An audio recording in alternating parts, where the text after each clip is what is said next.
कहते हैं महिलाएं अपने कंफर्टेबल के लिए कुछ भी पहन लें, लेकिन महिलाओं पर शोभायमान तो केवल साड़ी ही होती है।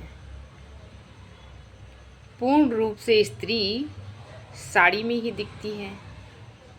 बाकी तो अब लोग कुछ भी पहन लें, उनको लगता है कि हाँ, हम लोअर टी शर्ट में या सूट में हमारे ऊपर ज़्यादा अच्छा लगता है। लेकिन ये सब कपड़े, सूट वगैरह तो शादी के पहले ही अच्छे लगते हैं और साड़ी शादी के बाद।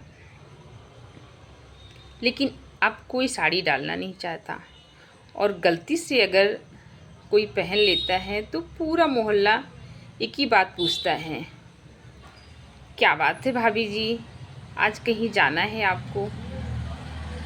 तो अब तो बताइए, अगर साड़ी भी मैं पहन लेती हूँ तो कम से कम पूरे दिन भर में जितने लोग पार्लर में आएंगे, मोहल्ले के जो लोग देखेंगे, वो भी महिलाएं भाभी जी लग रहा कहीं जा रही हैं।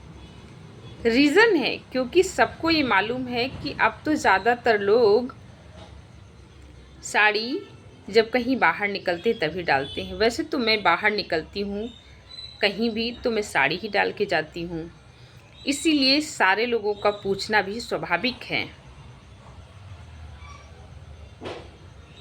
क्योंकि अब तो सभी को पता है कि घर में लोग सूट सलवार और वैसे भी जो भी उनको कपड़े कंफर्टेबल लगते हैं सभी लोग पहनते हैं।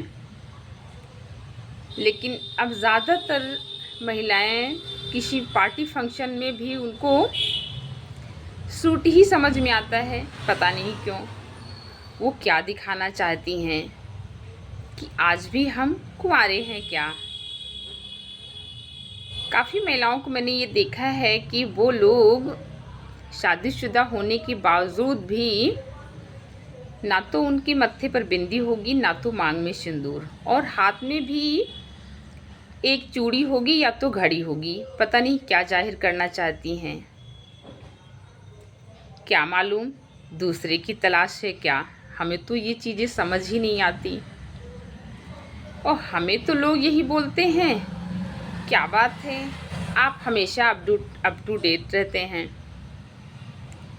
तो हमारे संस्कारों में वो चीज़ है।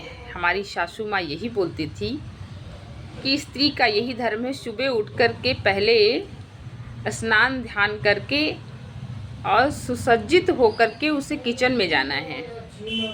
क्योंकि हम लोगों ने बचपन से यही सारी चीज़ें देखी है, उसी को हम लोग फॉलो करते आए हैं अपनी मम्मी की तरह। क्षितिज, हमें पता नहीं बेटा।